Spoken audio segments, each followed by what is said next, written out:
Thank you, fellas. Please, thank you.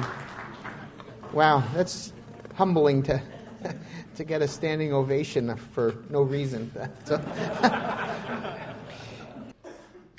it really is so good to be with you, and it's just a privilege to stand up here and see these 200 men of all ages and backgrounds. That is so phenomenal, and it really shows the complexion of our diocese, which is a great diocese. We're so blessed. We have wonderful priests and deacons and religious. You just saw the caliber of Father Bortz and Father Weir, and you're going to see Father Isaac and Father Daly. We're so blessed. And I'm blessed to be the bishop of all of this. I certainly don't deserve it, but I'm so grateful. So grateful to each and every one of you who took the time. We talk about time a lot. Time is a precious thing, and we really measure it, and it's significant. My mom died in December, and we were all there, and fortunately God blessed us, and St. Joseph blessed her and gave her a peaceful death. But the most, obviously you're there when the person slips away into the arms of God. And then there's something that is so defining when they call the time of death. For her, it was 13:44, 1:44 in the afternoon. And I'm thinking to myself, the only other time really we do something like that is at birth, where they call the time of birth. So we're bookended, right, by these two chronological moments. And then, of course, the rest of our lives is all about time management in between. Time is a gift that's given to us. We all have the same amount. Nobody gets more of it in a week than anybody else. And we all have to make choices of how to use it. So I thank you so much for using some of your precious time today out of this week to come here and to grow with our Lord. To, as Father Bortz said, embrace the cross. Because there is no Catholicism, there is no Christianity without the cross. It's just unavoidable. It was unavoidable for Jesus. It's unavoidable for us. The question is, in what form does that cross take? And how we react to it. And that's a big thing, how we react to it. Of course, we live at a time when we react so often to crosses in lives by blaming others. We see that all the time, right? We read the papers, we go online, there's always the blame game. Who else was at fault here so that I'm not at fault? But embracing the cross is part of being a Christian. And in this group, I'll say part of being a man. To not run away from it. It's our Christian duty, in fact. So, on this theme of the cross, I'd like to propose that one of the aspects of bearing our cross in this time and in this place in history where God has called us and created us to live and make a difference, I would say that part of carrying the cross, and you'll hear other aspects of it as the day goes on, I'd like to focus on, though, carrying the cross as men in an apostolic age. There's a lot being written right now that we're living in an apostolic age. There was a time where history was considered the Christian era, then the post-Christian era. And now people are calling this apostolic times. What does that mean? It means basically that in so many ways, the church is starting again from square one. Because what had become in the Christian era a complete integration of Christianity into society, through the post-Christian era, that waned to a point now where, and we see this, Christianity almost has no place in public discussion, public policy, decision-making. And so it's almost like we're back to the time of the apostles, of the catacombs, where Christianity is something that is not understood. It's not valued. And so we're back to there, some would say. And that, in some ways, is true. But remember, even if we are there now, that doesn't mean that's where the church is going to remain, because it didn't remain that way before. The church grew, it spread. And I'm not talking about temporal power or political power or things like that. It's the faith spread and took root.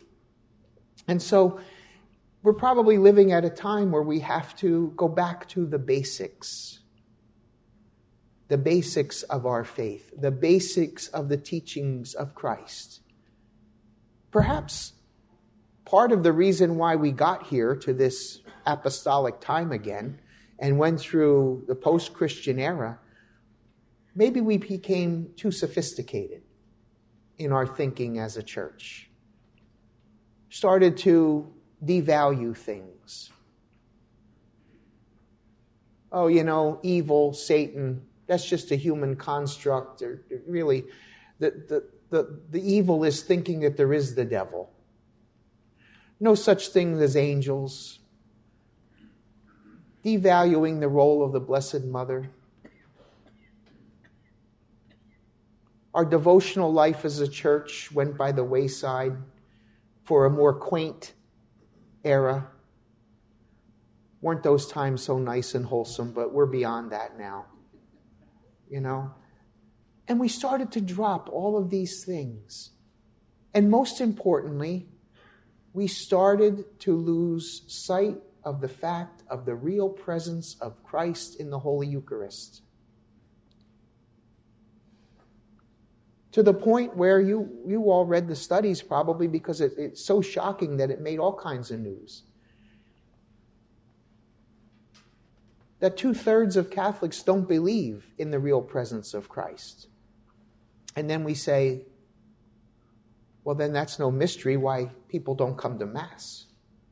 Because if that's where we encounter Christ truly present, body, blood, soul, and divinity in the Eucharist, but we don't believe it, then it's just another thing to do during the week that I can dispense myself from. Especially since I was allowed to watch it on TV for so long. Now, what's the difference if I don't go? So, the apostolic times that we're living in is calling us back to the fundamentals. Those of us who were coached in athletics, wasn't that always what the coach, a good coach at least, emphasizes over and over and over again? Fundamentals. Why do you do drills before each practice? We've done this before, coach. Yeah, I know. And you're going to continue to do it. Because the fundamentals, based on what the word means, is the foundation of everything else we do. So we're living at a time, and we here are all part of the solution of coming back to the fundamentals of our faith. To understand that there is no practice of the faith without the cross. That Jesus, it says it right up here, right? Is Lord. He is our Lord. And, we tend to forget that sometimes. It seems like, oh, that's obvious. Well, but we need to say it. We need to remind ourselves of that. Jesus is Lord, and he is present, body, blood, soul, and divinity in the Holy Eucharist. That's the most fundamental thing for us in the practice of our faith, the Holy Eucharist. So I would say that to be men in an apostolic time, to go back to the fundamentals, there are three things that I think as a follower of Christ we have to embrace, because it's all part of the cross: selflessness, humility, and service. Selflessness, humility, and service. You're called to be leaders of your families, or if you're of an age where you're not married, or you will be called to be leaders. Leaders at home, maybe leaders at work, but especially at home. Leadership means to be a protector, a provider, and a defender. And boy, there's so much to protect, provide, and defend in the world we live in right now. How do you keep all that's out there from seeping in to the walls of your home, to the walls of your marriage, to the walls of your workplace, to the walls of your school, to the walls of your social circle? It permeates. But we're called to try our best to protect and defend against what the gospel calls, what Jesus calls, the spirit of the world. And that in itself is a cross, to try to do that. Because you know it, especially if you have kids. There's always that seepage through their phone, through the internet, through Snapchat, where the outside world, no matter what you're doing, is seeping in. But don't lose heart, because even scientific studies will show us that the father of a family has tremendous influence over his children, especially his boys, but over his girls too. Even in the practice of the faith, it's a quite impressive thing for a child, an adolescent, to see his or her father on his knees praying before Mass, saying the rosary at home. Now, we can arm ourselves to the teeth and say we're defending our homes, and in a certain way, I guess, societal way, that could be true. Might not be the best option, but many take to that way of defending their homes. But our challenge is to defend our homes spiritually, morally. And boy, that's so much more insidious than a trespasser who's trying to kick down your door. That's a threat too, obviously. But that's one that's easy to recognize. That seepage through the spiritual walls of your home, through all of the ways, the spirit of the world, the indoctrination of our kids. That's what you're called as men to protect against. And you say, gee, I'm already depressed. But I say no. No. Be of good cheer. Be of good heart. Because you have the ability to do it. Not on your own. But in the shadow of the cross and with the strength of the Holy Eucharist, you will have that ability to live your vocation as husband, as father, as protector, as defender. And then we're called to be leaders. Now, I don't want to get into anything that's not politically correct, because women can be leaders too. We get that. So in saying this, I'm not discounting that only men should or could be leaders. But men are called to leadership. Men are called to leadership. And yes, even in their homes. But they're called to leadership outward too. And that's so important, because the leadership cannot take place. Authentic leadership cannot take place without a radical change of heart. Because true leadership is servant leadership. And servant leadership means pushing away. I have to win at all costs. I have to pass every car on the road. I have to step over people to get what I want. Servant leadership is not about domination, and it's not about control. And so often we can fall into that trap, because that seems like in the world, that's who gets ahead. Those who dominate, those who control, those who talk the loudest, shout the loudest, those who lie, they all seem to get ahead. And we're considered weak if we try to do things in an upright way. Again, that's part of living in the shadow of the cross. To sometimes be thought weak, or milquetoast, or just not standing up for yourselves. That's so awkward, backward thinking.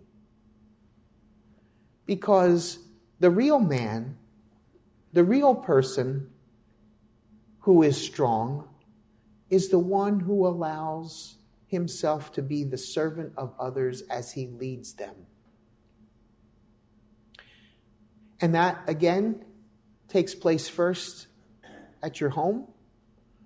But sometimes, quite honestly, it might be easier in some other setting, like working on a project at work or coaching a little league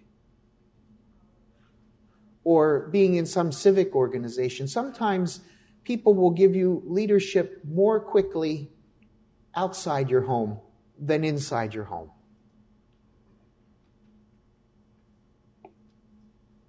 You ever feel that way? Do you ever feel like you're not in charge of your own house? That everything you say is met with an objection, an obfuscation? Yes. The people we love the most are the ones who so often are the ones who are hardest on us. And so often we're hardest on them. Because they see us and we see them in an unvarnished way. There's no masking going on at home. We put on our masks when we go to work, when we go to our events. But at home, we are who we are. And sometimes that makes us and them harder to love. But that's where the servant leadership comes in. To love, to guide, and to challenge, even among those with whom it is the hardest to do. And that usually is in our own home.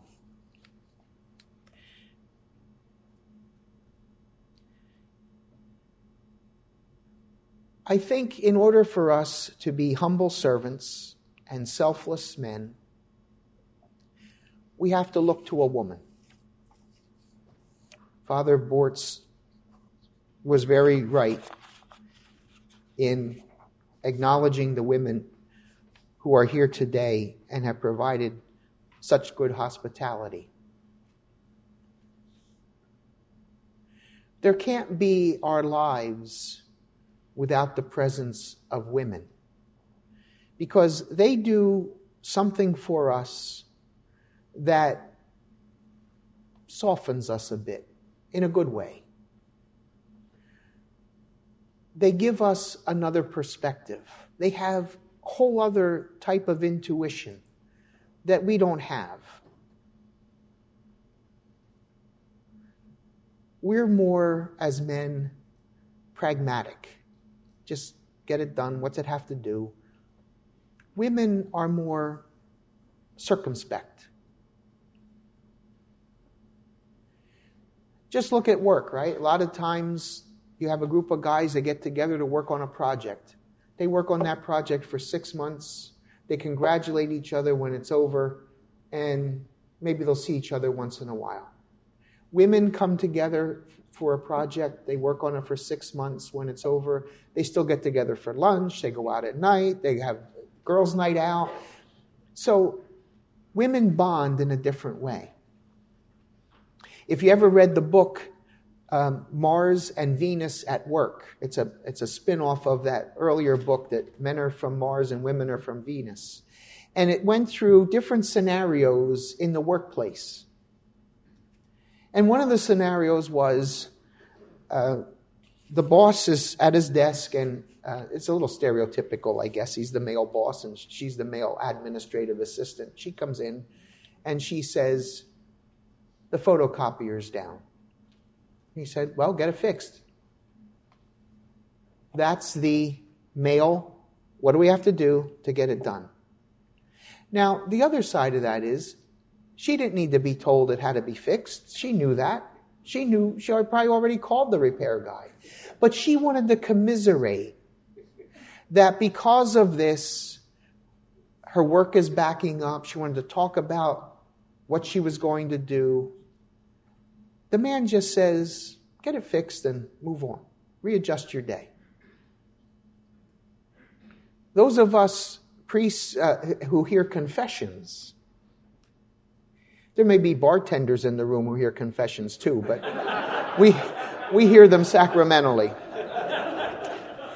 And I think we could all say, without, it's nothing about the seal of confession, that even men and women confess their sins differently. Men generally come in and they just put it all out there, kind of like a list. And, okay, give me my punishment. Women come in and they want to be more dialogical. They want to tell you what led to it, why, all these kind of things. And that's good, actually, when you're trying to hear confessions. It's good to know the background. Sometimes, as men, we would probably be better at giving some background to our sins. But generally, male confessions are much shorter, time-wise, than female confessions, because they're more self-analyzing. The man just says, yeah, I did it. I didn't want to do it. I'll try not to do it again. Give me my penance absolution. The woman wants a little more spiritual direction with it, I find. So you see how the presence of women in our lives is essential. And I would say, going back to my premise, that in order to be selfless, in order to be of service, in order to be humble, we need a woman. And that's the Blessed Mother. Because she, above all, in her femininity, lived completely humility, selflessness, service, sacrifice. She's our model.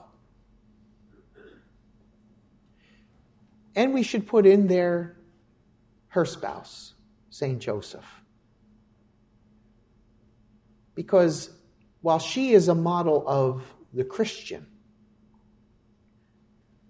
Joseph, of course, we could say is a model of a Christian too, but I'm going to break it off a little bit and say she's the model of a Christian. Joseph is the model of a man. He was, first and foremost, a protector, a defender, a provider of his family. And not just in theory. He had to take his family and flee because they were in danger. That's protection. He worked hard every day in his carpenter shop and taught his foster son his trade. And he showed servant leadership when he said, I don't really know how this woman got pregnant. I know it's not me.